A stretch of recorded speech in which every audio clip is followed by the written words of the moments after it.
Hello students, welcome to EduCraft Academy. We'll start with our first chapter of biology, that is tissues.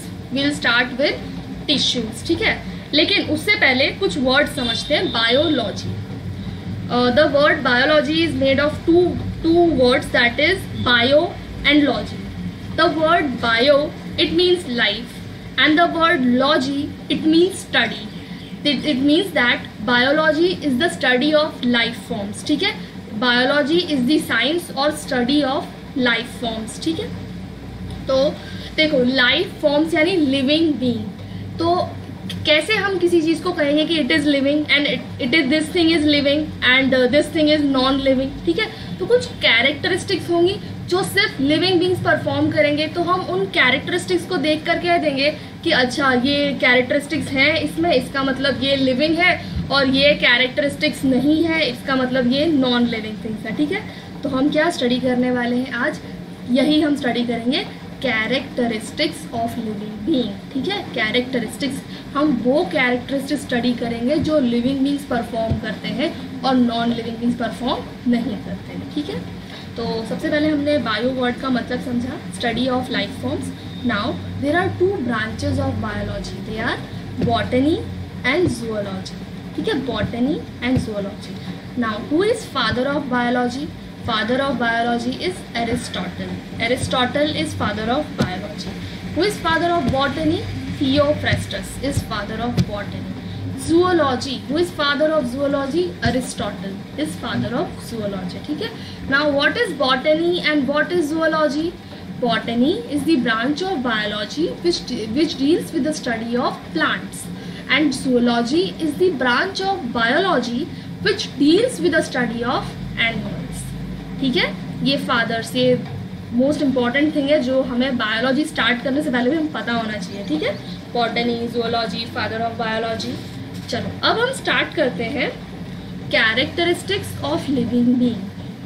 Characteristics of living being. तो देखो, each living being is formed of one cell और more cell. ठीक है.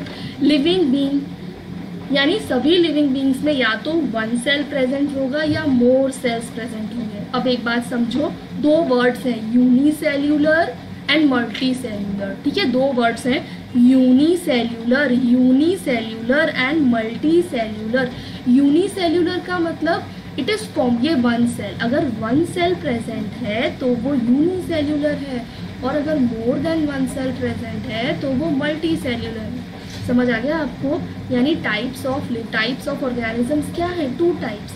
Unicellular composed of one cell, multi cellular, देखो multi यानी many, तो composed of more than one cell. ठीक है. These cells have protoplasm. समझ आ गया आपको? These cells have protoplasm. Now what do you mean by protoplasm? Protoplasm means, देखो प्रोटोप्लाज्म जो है, it is the life giving substance present in cell. क्या है protoplasm? Protoplasm is the life giving substance present in cell. देखो, अब cell का structure याद करो, आपने 6th स्टैंडर्ड में पढ़ा होगा. सेल में क्या प्रेजेंट होता है? सेल में सेल वॉल, सबसे पहले सबसे बाहर होती है सेल वॉल, फिर उसके अंदर प्रेजेंट होती है सेल मेम्ब्रेन, फिर साइटोप्लाज्म प्रेजेंट होता है, और फिर न्यूक्लियस प्रेजेंट होता है. राइट. यानी cell wall, cell membrane, cytoplasm और फिर न्यूक्लियस. तो ये जो साइटोप्लाज्म है और न्यूक्लियस है, साइटोप्लाज्म और न्यूक्लियस, ये दोनों मिलके क्या फॉर्म करते हैं? प्रोटोप्लाज्म. समझ आ गया आपको? प्रोटोप्लाज्म क्या है? Cytoplasm and nucleus together constitute protoplasm.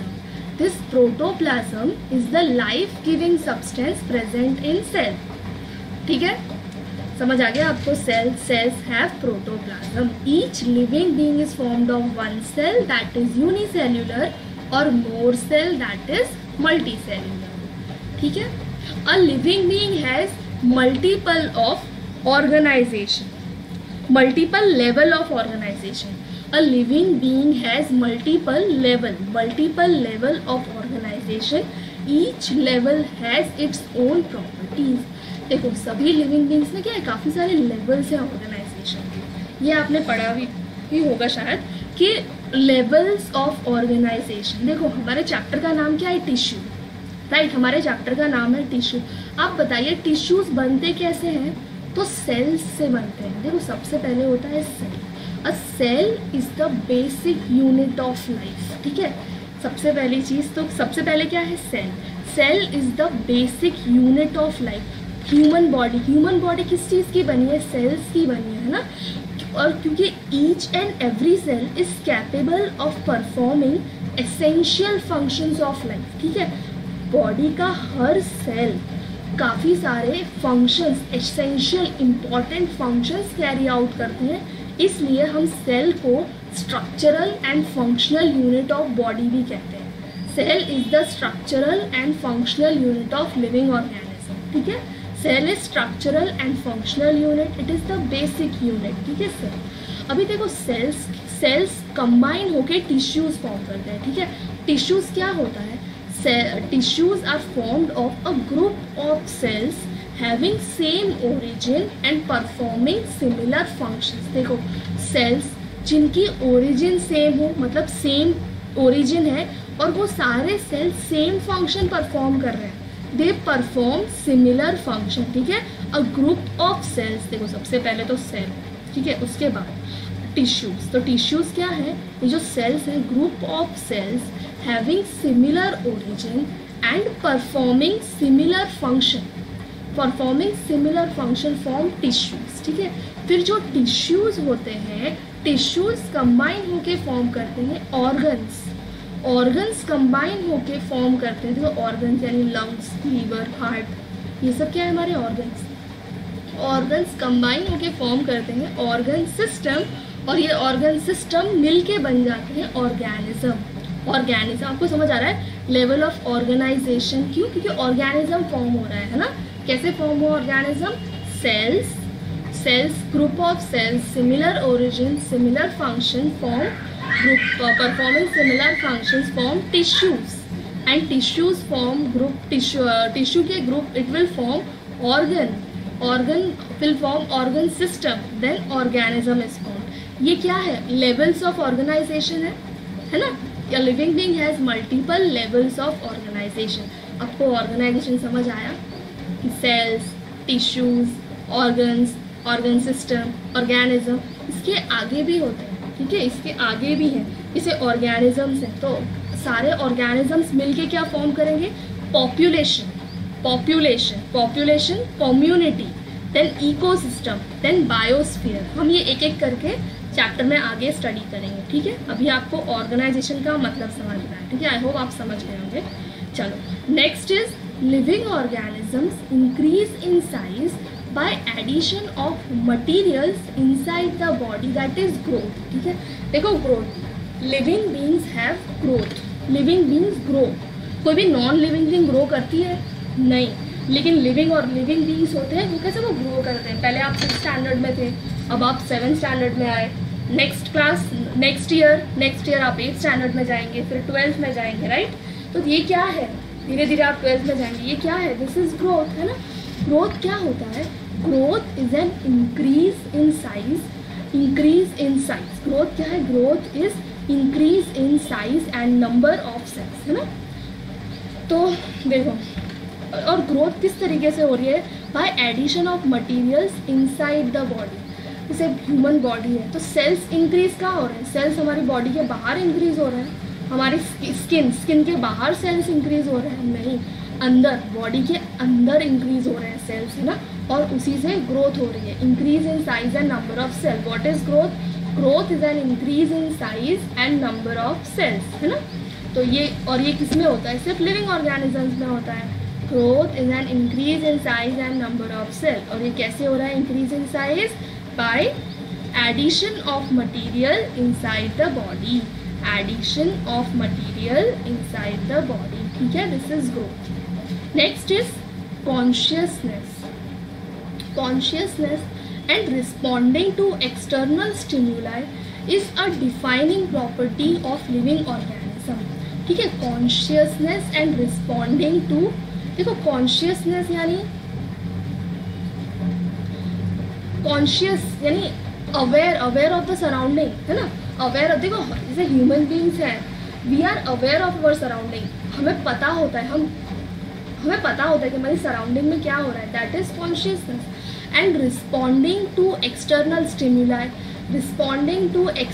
Stimuli, इसका मतलब क्या होता है, जैसे कि सपोज समर्स है, विंटर है, तो हमारी बॉडी रिस्पॉन्ड करती है उसे, है ना.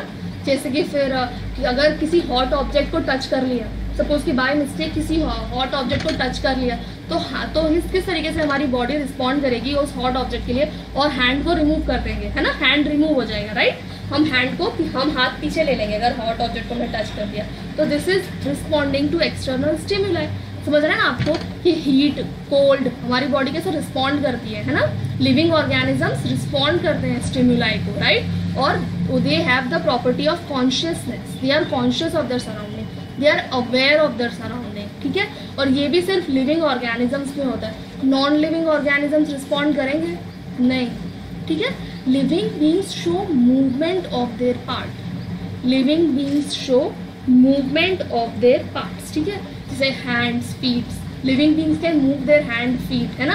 Plants, they can also move, they cannot move from one place to other place, but they can move their body, right, they can move their parts, ठीक है.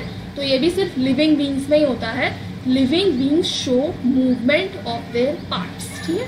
Now waste generated by living beings during metabolism are disposed of by excretion, ठीक है. Excretion क्या होता है, excretion is the process by which living beings get rid of the toxic substances or waste substances generated by metabolism in their body, है ना. excretion क्या है, removal of waste or toxic substances from the body. what is excretion? excretion is the removal of waste substances or toxic substances from the body. excretion is the removal of waste और toxic substances from the body, ठीक है. हमारी body में जो भी waste substances, देखो digestion हो रहा है, उसमें डाइजेशन हो रहा है, जो इंपॉर्टेंट न्यूट्रिएंट्स है वो बॉडी एब्जॉर्ब कर लेगी, और जो वेस्ट सब्सटेंसेस हैं they will get excreted out of the body, ठीक है. The body will absorb all the nutrients and the waste substances will get excreted out of the body, है ना. नॉन लिविंग थिंग्स में excretion हो रहा है, नहीं हो रहा है, ठीक है. Living organisms take in nutrients as food. Living organisms take in nutrients as food, ठीक है. देखो living organisms eat food, है ना. जैसे कि nutrition is of two types. देखो plants prepare their own food by photosynthesis, you know, right. Plants prepare their own food by photosynthesis. What is photosynthesis? Photosynthesis is the process by which plants prepare their food by atmospheric carbon dioxide and water in the presence of sunlight and chlorophyll, right. इसे क्या बोलते हैं, what is this process called, that plants prepare their own food, they are called autotrophs. And what is heterotrophs? Heterotrophs are the organisms that cannot prepare their own food, but they are dependent on other organisms for their food, है ना. Autotrophs, heterotrophs. Non-living organisms eat food. Do non-living organisms eat food? No, right. So you can say that this is a characteristics nutrition. Living organisms take in nutrients as food. What is this nutrition? Autotrophic nutrition, heterotrophic nutrition, chemotrophic nutrition, right. It is a characteristic of living beings, ठीक है. समझ आया यहाँ तक? एक बार revise कर लेते हैं. इतना हमने क्या पढ़ा, हम क्या पढ़ रहे थे, कैरेक्टरिस्टिक्स ऑफ लिविंग बींग. तो सबसे पहला, living beings are formed of cells, one or more cell. One cell is unicellular, more cell is multicellular. These cells have protoplasm. What is protoplasm? Life-giving substance present in cell. Cytoplasm and nucleus together constitute protoplasm. Living being has multiple level of organization. What do you understand by the term organization? यानी देखो cells form tissues form organ form organ system, organism, then population level, community level, ecosystem level, biosphere level. We'll study all these levels later in this chapter. Okay. Then growth. What do you mean by growth? Growth is an increase in size of cell and number of cell. Growth is an increase in size of cell and number of cell. How growth occurs? It occurs by addition of materials inside the body. Then consciousness and responding to external stimuli. Living beings show movement of their part. Living beings can show movement. Then excretion. What is excretion? Excretion is the removal of toxic or waste substances from the body. Then nutrition. Nutrition. Autotrophic nutrition, heterotrophic nutrition. ठीक है? Next characteristics are they get energy when this food is oxidized by oxygen which they breathe in. ठीक है? You know that we breathe in oxygen and exhale carbon dioxide. है ना? We breathe in oxygen and exhale carbon dioxide. Now this oxygen which is inhaled during respiration is used to produce energy, is used to oxidize the food. This oxygen that is inhaled in respiration is used to oxidize the food and produce energy. ठीक है? Next is reproduction. Living beings form new individuals of their own kind by reproduction. Living beings form new individuals. देखो reproduction में क्या होता है? New individuals form होते हैं, right? Reproduction is of two types, asexual reproduction and sexual reproduction. और इसमें क्या होता है? Living beings form new individuals of their own kind. ठीक है? Every organism has a definite lifespan. Definite life span है 60 ईयर्स 70 ईयर्स, है ना? डेफिनेट लाइफ स्पैन है. क्या होता है? सबसे पहले birth, then growth, then maturity level, then death, है ना? बर्थ डेथ तो होता ही है. Birth, growth, maturity and death, ये सब क्या है? These are characteristics of living being. ठीक है? हमने क्या स्टडी किया अब तक? Characteristics of living being study किए. अब हम पढ़ेंगे ऑर्गेनाइजेशन, जो हमने पढ़ा था, जो हमने सेकेंड कैरेक्टरिस्टिक देखी थी. अब आगे देखते हैं ऑर्गेनाइजेशन. ऑर्गेनाइजेशन क्या है इसमें? Organisation is the manner in which smaller unit or constituents of any structure are aggregated into higher or larger unit. ठीक है? देखो समझो, smaller unit or constituent of any structure, मतलब जो स्मॉलर यूनिट्स हैं, एग्रीगेट यानी कंबाइन हो जाना, जुड़ जाना, यानी जो सारे स्मॉलर यूनिट है वो कंबाइन हो जाते हैं और वो लार्ज यूनिट बन जाते हैं, है ना? समझो, स्मॉलर यूनिट्स कंबाइन हो जाएंगे और वो लार्ज यूनिट्स बन जाएंगे, है ना? स्मॉलर यूनिट्स कंबाइन हो जाएंगे और लार्ज यूनिट बन जाएंगे. समझ आ रही है ना ये बात? ऑर्गेनाइजेशन ये इंपॉर्टेंट है, अच्छे से समझना है इसको, कि सारे स्मॉलर यूनिट्स कंबाइन हो जाएंगे और लार्ज यूनिट्स बन जाएंगे. ठीक है? जैसे कि हमने देखा था, देखो सेल्यूलर लेवल यानी सेल और सेल्स. फिर मैं क्या पढ़ा था हमने कि cells, a group of cells having similar origin and similar function they will form tissues. हमने ये पढ़ा था ना, टिश्यूज यानी सेल्स कंबाइन हो गए. देखो सेल जो है वो स्मॉलर यूनिट है, सेल, तो सारे सेल्स जो सिमिलर ओरिजिन और सिमिलर फंक्शंस हैं वो एग्रीगेट हो जाएंगे, कंबाइन हो जाएंगे और वो टिश्यू बन जाएंगे, हायर लेवल, है ना? फिर टिश्यू, काफ़ी सारे टिश्यूज़ कंबाइन हो जाएंगे और वो ऑर्गन लेवल बन जाएंगे, है ना? यानी टिश्यूज़ लोअर लेवल और नेक्स्ट हायर लेवल. फिर ऑर्गन्स वो कंबाइन हो जाएंगे and they will form organ system, है ना? यानी लोअर लेवल से higher level, lower level higher level. समझ आ रही है ये बात कि स्मॉलर यूनिट्स एग्रीगेट और कंबाइन इनटू हायर यूनिट और लार्जर यूनिट्स. ठीक है? इसके लिए मैं आपकी टेक्स्ट बुक में फिगर नंबर 1.1 है, आप उस चीज़ को, आप उस फिगर को एक बार देख लेना, है ना? आपको और ज़्यादा क्लियर समझ आ जाएगा ऑर्गेनाइजेशन, लेवल्स ऑफ ऑर्गेनाइजेशन. ठीक है? स्मॉलर यूनिट जैसे सेल्स जो है स्मॉलर यूनिट, वो कंबाइन होके टिश्यूज स्मॉलर यूनिट, वो कंबाइन होके ऑर्गन्स हायर लेवल, है ना? स्मॉलर यूनिट्स कंबाइन होके हायर लेवल लार्ज यूनिट्स बन जाएंगे. ठीक है? चलो इसका काम क्या है, क्यों ये ऑर्गेनाइजेशन क्यों करना है? तो the main purpose of organisation is division of labour.